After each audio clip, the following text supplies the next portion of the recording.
Hello friends, I am Apriti. Welcome back to our channel plants space. अगर आप हमारे channel पर पुराने व्यूअर हैं हमारे, तो आपको पता होगा हमने एक ग्रीन विंग का आपसे शेयर किया था। सदाबहार का वो पौधा जिस पे हरे रंग के फूल आते थे और उसमें पीले और मिक्स शेड की भी फ्लावरिंग होती थी। तो वो वीडियो आप चेक कर सकते हैं। काफ़ी व्यूअर्स ने बोला वो फेक है, लेकिन वो फेक नहीं थी, वो रियल थी। वो आज हम आपको बताएंगे। तो ये देखिए, साइड में भी इसके छोटे छोटे पौधे हैं। ये जो प्लांट है ये 1 साल से पुराना हो चुका है। तो 1 साल से ज़्यादा पुराना जब इनका हो जाता है तो उसमें ऐसा कुछ देखने के लिए मिल जाता है। तो इस पे नॉर्मल फ्लावरिंग होती थी पहले, उसके सीड्स बिखर के इसके पास में आप देख सकते हैं छोटे छोटे पौधे भी बन गए हैं। लेकिन अब ये प्लांट 1 डेढ़ साल से ज़्यादा हो चुका है, तो ये थोड़ा इसमें भी म्यूटेशन हो रहा है और मुझे वही प्रोसेस इसमें दिखाई दे रही है जो मेरे हरे वाले विंका में हुई थी। कुछ पत्तियाँ इसमें पीली हो रही हैं, तो ये नॉर्मल है। आजकल आप विंका में भी देखेंगे या दूसरे जो प्लांट्स हैं हिबिस्कस वगैरह में भी आपको देखने के लिए मिल जाएगा, कुछ पत्तियाँ पीली होती रहती हैं। बस ध्यान रखिए कि मिट्टी में ओवर मॉइस्चर ना हो, ज़्यादा नमी से भी पत्तियां ज़्यादा पीली होने लगती हैं। तो आज मुझे इस प्लांट पे कुछ हरे रंग का फूल दिखाई दिया। हालांकि ये फूल नहीं है, अभी ये पत्तियों वाला ही एक, इसका जो पेटल्स हैं वो पत्तियों वाली ही मुझे लग रही हैं, लेकिन ये उसी प्रोसेस की तरफ जा रहा है, वही प्रोसेस इसमें हो रही है, उसी कंडीशन में जा रहा है जैसा हमारा ग्रीन विंग का हुआ था। ग्रीन विंग का बहुत साल पुराना हो गया था, इसीलिए उसका स्टेम बेकार हो गया धीरे धीरे, तो वो खत्म हो गया। तो वो छोटा प्लांट था, तो जब छोटे प्लांट ज़्यादा पुराने हो जाते हैं उनका स्टेम अपने आप धीरे धीरे उनकी रूट्स बेकार होने लगती हैं, वो खत्म हो जाते हैं।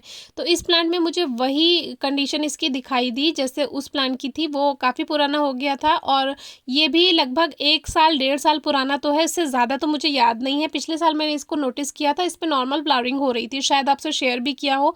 लेकिन अभी क्या है, इस पे वैसी फ्लावरिंग नहीं है कोई भी। इसमें हरे रंग का फूल मुझे दिखाई दिया जो कि पत्तियों से ही बन रहा है। अभी अभी उस तरह का फ्लावर नहीं आया जो मैंने उस वीडियो में अपनी पहली वाली में दिखाया था, लेकिन इसमें बदलाव उसी तरह के हैं। म्यूटेशन हो रहा है और म्यूटेशन कई कारणों से होता है, जैसे कि मैंने बताया है पहले भी, मौसम के बदलाव से या मिट्टी में ज़्यादा सूखापन या ज़्यादा नमी रहने की वजह से, मिट्टी में ज़्यादा न्यूट्रिएंट्स मिल जाएं, अगर पौधे को ज़्यादा पोषण मिल जाए तब भी, और ज़्यादा पोषण ना मिले तब भी।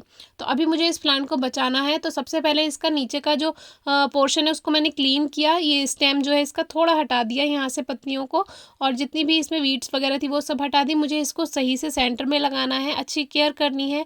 ग्रीन विंग का मुझे इसे दोबारा से बनाना है। तो अभी क्या है, इसको मैंने बाहर निकाला साइड साइड से सॉइल को हटा करके। तो उस वीडियो में मुझे काफ़ी दुख भी हुआ था, काफ़ी लोग बोल रहे थे फेक है, ग्रीन विंग का नहीं होता है। तो ये सही बात है, ग्रीन विंग का आपको नर्सरी में कहीं नहीं मिलेगा, ना सीड मिलेंगे ना कुछ।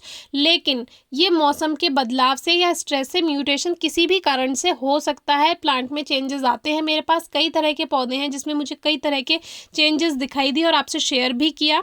और अगर मुझे फेक वीडियोज़ ही बनानी होती तो आज मेरा चैनल मिलियन सब्सक्राइबर क्रॉस कर चुका होता, लेकिन नहीं, मुझे जो रियल लगता है मैं वो शेयर करती हूँ, अपना एक्सपीरियंस शेयर करती हूँ बस। और कोई इंसिडेंस ऐसा रहता है कि बहुत से व्यूअर कहते हैं कि अरे हमें तो यही वीडियो चाहिए थी, अच्छा वो आपने शेयर कर दी। तो बस कुछ व्यूअर्स समझते हैं इस बात को। तो अभी हमने क्या किया, सेम पॉट ले लिया, ड्रेनेज होल चेक कर लिया, पत्थर रख दिया, उसमें मिट्टी वही वाली ली है जो इस पॉट से निकली है, और ऊपर से थोड़ा काउडंग यानी गोबर की खाद मिला दिया। आप वर्मी कंपोस्ट भी यूज़ कर सकते हैं। मेरी गार्डनिंग बहुत सिंपल होती है, कोई मैं एक्स्ट्रा चीज़ यूज़ नहीं करती हूँ, जो ईजिली अवेलेबल हो वही यूज़ करती हूँ। अभी प्लांट को उठाया और वापस से साइड से थोड़ी थोड़ी मिट्टी इसकी हटा दी। मेन रूट बॉल को डिस्टर्ब नहीं किया क्योंकि ये प्लांट मुझे चाहिए ही चाहिए। वैसे इस पर ज़्यादा इफेक्ट नहीं पड़ेगा क्योंकि सदाबहार यानी कि जो विंग का है, एक easy to grow easy to care plant है। बहुत आसानी से इसको देखभाल आप कर सकते हैं।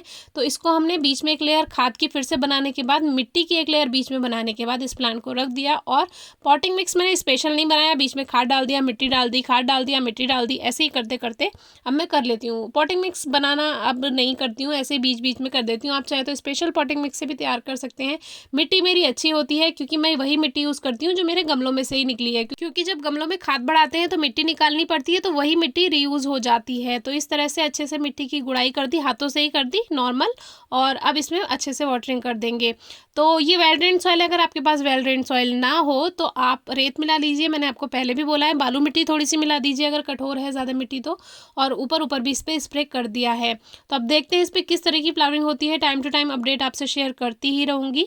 केयर नॉर्मल है जैसे दूसरे विंग का की आप करते हैं। धूप अच्छी मिलनी चाहिए, कम से कम 4 घंटे की ज़रूर मिलनी चाहिए। खाद आप साल में 3-4 बार दे सकते हैं या 2-3 बार भी दे सकते हैं। विंग का तो ऐसे ही बहुत अच्छी फ्लावरिंग कर देता है। अब छोटे छोटे पौधे निकल रहे हैं तो आप उनको भी उठाकर शिफ्ट कर सकते हैं। तितलियों को विंग का यानी सदाबहार बहुत पसंद होता है, तो आप ज़रूर ग्रो करें, तभी आपके गार्डन में ज़्यादा से ज़्यादा तितलियाँ आएंगी। Thank you.